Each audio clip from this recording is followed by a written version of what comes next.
FPL managers, over the past few days, I've been tinkering around with a no Salah draft and potentially bench boosting in game week 1. And in today's video, I'm going to show you this draft and of course my chip strategy for the opening few game weeks. Now, before we dive into today's video, of course, if you do enjoy any of the content that you see on the channel, please be sure to like, comment, and subscribe, as we're now trying to hit 20,000 subscribers. I never thought I'd see the day where I'd say we want to try and hit 20,000 subscribers. But of course, if you want to help me hit that goal, make sure you are hitting that subscribe button, liking, and of course, getting your comments in about your team and potentially any dilemmas you are, of course, having. What I want to start off first with is talking about my chip strategy. Now, this is something we don't usually have to do. Usually, seasons gone by, we'd pretty much just say, don't worry about chip strategy. The only real time is maybe have a rough idea of when you would like to wildcard. Now, of course, with us having two lots of chips, we've actually got to think, when do we want to play these guys and how does our team look for certain weeks across the opening 19 game weeks? There's a lot more thought that has to go into it. And I think with a lot of people, and I've kind of fallen victim to this too, is not building the team with the chips in mind and thinking, when do I want to play these chips? Where are going to be the good points to use them? And potentially stuff like that. So what I've done is outline my chip strategy, or my chip strategy just for this team alone. Of course, different drafts have different strategies based on the players that we have in them. But for this one that I'm going to showcase in today's video, let's take a look at what the plan would be for game week 1. I want a bench boost. I've got a 15-man squad here who I would expect would pretty much everybody's going to play. If somebody doesn't play, it would shock me, to be honest, with the players that we picked. The reason I want to do it is just get it out the way. The bench boost for me feels like one of the most useless chips in the game. How many times do you see, you build a good bench up on a wild card, or you block some transfers in, especially last season with us having the ability to, of course, put 5 transfers in. You block them all in, and then you go, we've just scored about 6 from all my players on my bench. Was that really the best use of all those transfers, all that planning? No. So my thought process is here. Look, we've got 15-man playing squad. I expect everybody to play. Get it out the way, try and get the best score possible from it. Get a little bit of a head start as well over potentially just some casual managers as well within your mini league. That might also be a great strategy if, of course, you want bragging rights early doors. Get the bench boost out of the way. And then what we can start to do over those, say, 19 weeks now is start to really strip back the team. Get rid of the bench players. Get rid of the, the second goalkeeper playing goalkeeper. We can just get rid of all that now. We've not got to worry about it. We can simply just remove it, start putting more funds within the starting 11 as well if we want to downgrade further as well from the bench. So that is going to be the play for me. Play that bench boost in game week 1, get it out the way nice and early, and then I've not got to worry about it as well with my wildcard a little bit later on. Try and plan it. I've seen some people talk about that on Twitter. I think, when we're probably going to get to that second point where we want to play the second wildcard, you'll have European football in, Carabao Cup, all these extra competitions. There's probably more chance of rotation, injuries, suspensions. There's just so much more, and kind of having that in the back of your mind thinking, I've got to use this chip at some point. How do I use that? It's going to be really difficult. Let's move on to the free hit and where that I would actually plan to play this free hit with the team that I have got selected. So it would be either in game week 4 or game week 5. With this team, there is no Liverpool players. Like I said, no Mohamed Salah. So the plan would be to load up on Liverpool versus Burnley. By that point, we would have had 3 game weeks to see who the Liverpool players are going to be. So whether or not, Isak's joined, Wirtz is looking really good. Maybe, Gakpo's out on the left. Maybe, Sabitslai's looking good. Wirtz. All these players will have plenty of opportunities over those opening 3 to go, that's probably the best Liverpool side. That's how they're going to play. Maybe Frimpong's really good over the opening view. It gives me that kind of ability just to take in, look, and then attack the Burnley fixture, which would be great to do. Or, of course, the other plan would be with game week 5 to potentially use it there with, of course, Arsenal facing off against Manchester City. Liverpool have Everton again, so we could very easily probably go for the triple up there. So I like those two as probably my free hit windows. I'm probably leaning more towards game week 4 if, of course, we were to go without Salah on the match day 1 draft. And I definitely think that's probably going to be the play. So in match day 4, if we went for this team, would be the period to go for it. And then finally, the wild card. I like to be very, very flexible with my wild card. I went early last season. I wanted to delay it for as long as possible, but I got myself in a pickle. I obviously went without Erling Haaland. If you remember last season at the start of the game, he obviously turned into an absolute monster. But I needed to wildcard, get the team structure set up for the next phase of the game, and it really helped me. It's pretty much what saved my season going early on the wildcard. So I'm very flexible with a wildcard. But the week that I have outlined and where, this team probably could get me to, with of course a few tweaks across, you know, probably around match day 6 when Arsenal's fixtures turn good, is going to be the wildcard in game week 13. This for me feels like the perfect timing to target a lot of fixture swings. There's big swings for Liverpool, big swings for Newcastle, and of course Manchester City. So we could get it at that point. We've built up maybe some more budget. We could have a draft where we have both Salah and Haaland in there. Or maybe if, you know, we're not fancying Salah enough, maybe he's not had a great start, but Isak's looking good, Wirtz is looking good, like Gakpo, you know, Etikike, you know, there's so many good players that Liverpool have got within that attack and defence as well, that gives me a good period of time to look which players are going to be the ones that are going to excel this season, because they've brought in a lot of quality. So, you know, it gives me a good period of time to look at it and then attack their great fixtures as well. Same goes with City. We'll probably have a better understanding of what the rotation looks like with Champions League football as well. Maybe by that point as well, we see somebody like a Reinders is nailed. Nouri's a solid left-back pick as well. We'll have just better information about these new transferred in players and where they're going to be fitting in. And like I said, the fixtures during that period as well from game week 13. Go and look for yourself in the FDR rating. You will just see it. It'll be Liverpool, City, Newcastle. Instantly stand out to your eyes. You're like, right, okay, I've got to have these players in. So that is where my chip strategy is at with this team, and I really like it. So I hope you guys really like the draft. Of course, let me know what your chip strategy is down in the comments section. But one of my big pieces of advice for you guys to take away from today's video is literally go out, plan when you're going to start playing your chips. It's never been important before in the game because we've never had to use the chips early. Now it is, and I think it's imperative that you map out when you plan to target each kind of chip and which week you would like to do it. So go and do that, and then let me know in the comment section where you plan on playing your chips over the opening course of the kind of season. Okay, let's not waste any more time. Let's dive into the draft itself. And as you can see, we have spent quite a lot of money in the defence. And I'll talk about the free defenders in a second. But let's start off first with our goalkeeper rotation here. It looks like Kinski probably isn't going to be first choice. If he is, I definitely will probably select him, get myself an extra 0.5 and upgrade Belieber. But at this moment in time, I'm going with Kelleher and the Bergen. If Kelleher and Brentford, of course, can match what happened last year with Brentford and his scoring ability, he's going to be a very, very steady 4.5 million. Now, I know a lot of people have got doubts around Brentford this season, but they are just one of those magical teams that use data, use their Moneyball kind of ways to pretty much just survive and go up. If you look through, honestly, go on their transfer mark, go back each season and look at the players they've lost and how big they were for the side, you'll go, okay, this team knows how to lose bodies. This team knows where players need to go or when they need to reinvest in certain positions. So they're really, really good within the transfer market. I think Kelleher, a very astute kind of recruitment. The Bergen as well. Brighton's numbers were a little bit iffy, especially against the bottom sides last season. You know, they were pretty good against the top sides, but the bottom sides, they really, really struggled against last season. So hopefully, of course, they can kick on. But for two bench boost goalkeepers in the match day one, like I said, because this is going to be the main appeal of it here, Nottingham Forest and Fulham, I would probably say when the betting data comes out, maybe like a 28-30% chance of both of these getting a clean sheet. That's not bad for our two bench boost goalkeepers. I like that. Okay, let's go with that. Then let's move into our defence then. And this is where things get interesting. So we've got Tarkowski, Gabriel, and Murillo as our starting defenders. Let's start off first with Gabriel. Arsenal, I know, have some difficult fixtures. Like I said, we might be, of course, free hitting around some of them more difficult ones, the Manchester City ones. But one of the reasons that I've selected Ezri Konsa, and I think he's going to be a very popular player to select if you are going for an Arsenal defender, is they rotate extremely well. So when Arsenal have the more difficult fixtures, you could very easily just slot in an Ezri Konsa and not worry about it too much. And that is why I think one of the main reasons that I like him. Of course, he's very nailed within his minutes as well. He's just one of those players that just plays every single minute for Aston Villa as well. Murillo and Tarkowski. Now, a lot of people off my last draft video were unsure why I've selected two 5.5 million defenders, centre-backs that is, and why, you know, I've not gone for cheaper options, gone for, you know, some potential iffy midfielders off the back of that, or not, of course, gone for, like, you know, the more established attacking defenders around the 5.5 or 6 million price tag. Let me talk you through it. Honestly, DEFCON, defensive contributions, whatever you want to call it, are going to change the way that this game works. Honestly, if you played EFL Fantasy last year, you know how broken this metric is. Pretty much they didn't cap it.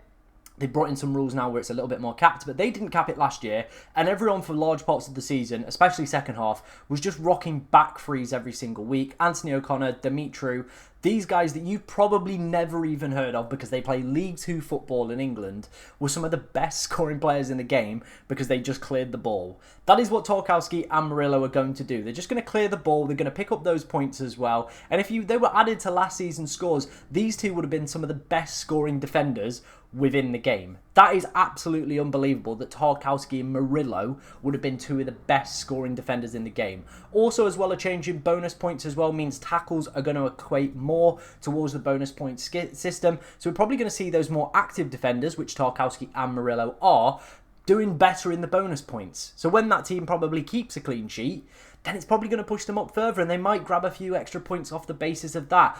All these changes and small mechanical changes to the game have to be taken into consideration, and I think a lot of people aren't doing that right now, and that is one of the big things I would be recommending for you guys to go and do. Take a look at these metrics. Genuinely, just go and take a look at these metrics. They are unbelievable. They will completely revolutionise how you see the game and how you're going to play it. Let me talk you through the other defenders then. We've got Wan-Bissaka and Konza, like I said, but I think the best way to kind of show you why I've picked both of these two is to load up FPL Team and talk through the rotation. So as you can see, these are all our defenders and goalkeepers. So match day 1, we obviously know how that's going to look. Match day 2, we would maybe put the Bergen in goal. I mean, it's a pretty 50-50 call, that one, to be honest. Going into match day 3, Kelleher against Sunderland. Like I said, we've got a choice here with Gabriel. We could either play Konza with Palace, like I said, they've got the good rotating fixtures, or Wan-Bissaka against Forest if we wanted to go down that route. So we've got options in match day 3. Match day 4 obviously was one of the weeks we were looking at potentially going with a free hit, but if not, we could just slot Konza in for Murillo there against Everton. Happy to do that. Not too fussed in that regard. Game week 5 here, obviously Tarkowski's got a difficult fixture, so has Gabriel, but don't worry, Wan-Bissaka's got Palace and Konza has Sunderland. Burnley as well for Murillo, so pretty decent there. Kelleher's got Fulham. Again, we can just keep going. Game week 6, Murillo's got Sunderland, Fulham, Everton, Newcastle, West Ham. So if we really didn't want to play Gabriel against Newcastle, we've got the options again just to obviously mix it around here in game week 6. Game week 7, again, we just keep going further. Murillo's not probably the easiest fixture. We could bring Konza in if we wanted, or even play a back 4 that week. How many weeks have I gone here? 7. Let's go one more week just to showcase how good this defence is. So this is going to be match day 8. This is probably where the defence would obviously struggle a little bit. Depending on how Chelsea start the season, depending on how Tottenham start the season, this is probably where you maybe would have to look at a defensive transfer up until the game week 13 wildcard. Because as you can see, it does get a little bit more tricky for Konza over those next 4 fixtures, I would say. Same goes with Everton as well. There's a lot less green in here, so Spurs you'd need a bit of cover for probably. I'd be happy to play them against United, to be honest, in game week 12. So that is the team. Like I said, I'm not going to have to make a defensive transfer with these defenders that I've selected here up until match day 8, where I'm probably going to have to replace one of my 4.5s for the next few weeks. That is how good the defense is. Like I said, I've gone big on the ball, on the defensive contributions, or DEFCON, or whatever you want to call it. Let me know what you think of that in the comments section, but I think it is going to be a broken metric, and you need to be taking more kind of detail in around it and applying it to your team as well. Okay, let's dive into the midfield, and this is probably where I would say the team looks the weakest right now. This is where the team, for me, feels a little bit weak right now at looking at this. But what I think I have got is 3 solid players for minutes, potentially 2 penalty takers in there, and 2 players that I think, you know, just could be magnets for ball recoveries and just consistently pick up those points across the course of the season. So let's start off first with Anderson and Belieber, and I think the best way for me to obviously showcase this to you guys is going to be bringing up this table where I spoke about the best cheap enabling midfielders and all the other positions as well. You can go and check that out on the channel. But I spoke about Belieber, as you can see there, 30 ball recoveries, very, very good stuff. Anderson, 36, and probably has the more attacking threat as well, with, of course, now Alanga leaving the club, who was on a lot of set pieces. Anderson's probably going to step up to that mark and now start taking some as well. So both of these guys are exceptional in terms of their ball recovery numbers. Both pick up them really, really well, like genuinely exceptionally well over the course of a season. And one of the big reasons that I would want to have one of these players in for ball recoveries, especially with the cheaper midfielders, because I think, you could maybe take a gamble on somebody like a John Aries. But over the course of the season, I think just sticking with an Anderson or a Belieber is going to come out on top. Anderson would have scored 146 points last season. That is 4 behind what Eze managed to do. I think maybe 5 behind what Sarr managed to do last season. Both of these guys were great, by the way, for large parts of the season. More than Saka, more than Son. I know, obviously, these players missed parts of the season through injury, but I'm just trying to give you an example of how important the DEFCON points are going to be in context, really, and just give you some other players that they scored more than last season. Maddison, for large parts of the season, was a very popular asset. Again, they scored more. This is what I'm trying to get to you guys, through to you guys. These cheap 5 milli ones feel like a little bit of a cheat code, a little bit broken, especially just for bench fodder around that midfield area. So that is why we've selected Belieber and Anderson. Of course, we could swap out Belieber for maybe like a Granit Xhaka. There's some great opening fixtures for Sunderland as well. He's just recently signed and would probably fit that mould, really, of the kind of the balance of attacking and, of course, picking up those defensive contribution points. We're going to have to wait and see what price he comes in at. I think they'll probably put him in at 5.5, to be honest. If they put him in at 5, probably could end up in this team. Cole Palmer, with the Chelsea fixtures that are there, with his talismanic ability, I think even, with Chelsea signing more and more players, I still expect his minutes to be golden. Gives us a great captaincy opportunity as well in match day 1 against Crystal Palace, in my opinion. Elina Ndai is a very popular pick as well amongst FPL experts and content creators right now. And again, I think for very good reasons. 6.5, the opening 3-4 fixtures aren't too bad for Everton. I don't mind them, to be honest. Leeds away in match day 1 as well. First game at Ellen Road, 2 seasons in the Premier League, maybe Leeds nick it. But at the same time, we're getting a guy that has been a talisman for a team before in Sheffield United. He's now making that step up. 9 goals last season. He's probably going to be on penalties as well. I just think for 6.5 million, getting a penalty taker in for a Moyes side that were a lot more progressive second half of the season as well, could be a real interesting asset. They've also added a new forward as well. Beto just wasn't cutting the mustard. If this new guy hits the ground running, you feel like Ndai's probably going to form a great partnership with him. So again, I like the Ndai one just for the penalty appeal, really, for me. Morgan Rogers, honestly, the Villa fixtures, once they get past Newcastle, are just great. Go and have a look at it. They are some of the best fixtures any side can get. And it's not like, they're just some mid-table side. This is Aston Villa, a side that have been pushing European football since Emery came to the club. They've been playing some of the best football. Their data is absolutely exceptional as well. And Morgan Rogers, a guy who played 37 games last season, got 19 goal involvements during that time period, just feels like a very safe and sensible pick at the start of this season for me. He's got good minutes under his belt. He's going to be a fantastic player to pick, and I really like him, and he's pretty much been a lock since I've looked into the Villa fixtures. So I think, again, he should be one you should be considering for game week 1. And completing our lineup is going to be our 3 forwards. Let's take a look at these then. Haaland's going to be in there, Watkins and Solanke. That, for me, feels like a very strong front 3. Potentially 3 penalty takers right there as well. Haaland, definitely a lock. Solanke looking even more likely to be a lock on penalties as well. Of course, was the penalty taker for Bournemouth before joining Spurs as well. And it's looking likely that Son is off to America this summer, which opens the door up for penalties. And you feel with Solanke's goal-scoring ability, especially from them for Bournemouth, that's probably going to make him the #1 candidate for Thomas Frank. I think as well what Thomas Frank does with forwards, we've seen it with Visser, we've seen it with Tony, we've seen it with Watkins. This guy creates good forwards, genuinely amazing forwards down the years that Brentford have had. Think about them. Think who's been in charge for large parts of that. It has been Thomas Frank. He knows how to get the best out of these attackers. He knows how to play this very attack-minded football with high-quality shots, not just shooting from anywhere, high-volume XG shots. And I think Dominic Solanke is going to be one of his favourite players. A great fixture as well in match day 1. Not an ideal one in match day 2, of course, up against City, but still, you never know what could happen with Thomas Frank, a very pragmatic manager, and has a great record against City. If you remember, there's a few times, I think Brentford did the double over maybe 2 or 3 seasons ago over Manchester City, so he knows how to play against Pep Guardiola, does Thomas Frank, so it might be a little bit of an upset on the cards there. Of course, Watkins, I like Watkins. Again, very similar with Rodgers for the fixtures. They're very good over the opening set. I like it. They're really good. Watkins, 16 goals, 8 assists last season. Again, that potential to be on penalty with Rashford and Asensio now leaving the club. And again, it's just getting a player that I know is probably going to play. Like, you're looking here, there's no new transfers. Everybody you would expect to start the season as long as they're fit and healthy within this squad. And Watkins' minutes are probably going to be really good at the start of the year. And what I can do is use him as a placeholder for Gyökeres, who today we found out his price. He's coming in at 9 million as well. So I'm going to have this ability to look at Gyökeres and think, okay, maybe after match day 4 or match day 6 when Arsenal's fixtures really turn, I've got the best out of Watkins, I've milked all the best fixtures. Now it's time to move away from him and take that gamble to Gyökeres. Now I could go for Gyökeres straight off the bat, but of course, it's Arteta. I guarantee he's probably going to be bench match day 1 for Havertz, being probably one of the most selected strikers within the game. It just will be the way that they go. Arsenal will probably lose that game 1-0 then. That's definitely the way it's going to go with Arteta. So I think Watkins is just a more safe and reliable pick. I've listened to my own intuition. I've picked players that are, yes, penalty takers, yes, talisman, and of course, for me, solid minutes at the start of the season. I'm looking at that squad and I'm thinking, unless there are injuries and suspensions, I am not going to probably have to worry about these players for me personally. I think everybody's a lot with minutes and I think they're really, really good assets, and just to trust the process a little bit.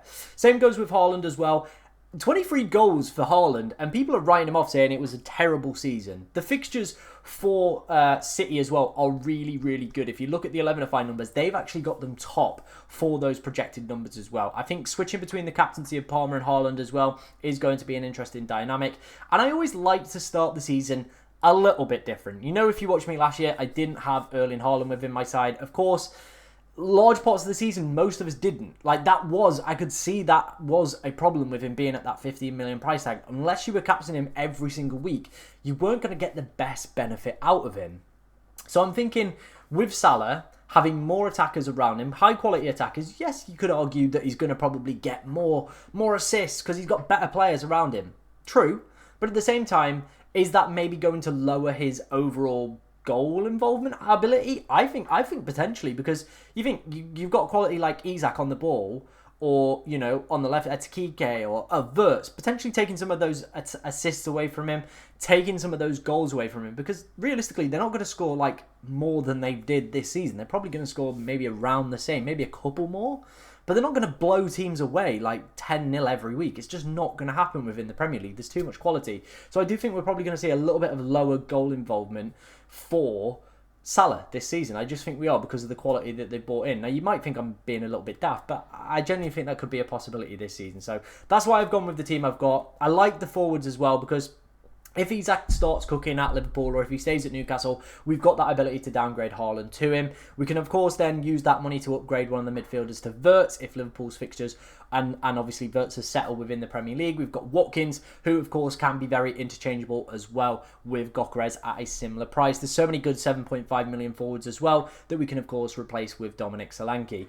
Before we finish up, let's take a look at how my team is looking then over the opening couple game weeks. We're going to use Fantasy Football Hub's AI tool to obviously rate my team. It's giving me an 89% rating for the first one, and I think one of the main reasons might be because of Tarkowski's kind of suspected injury at the moment. He's not featured in pre-season, so they're probably rating him a little bit lower.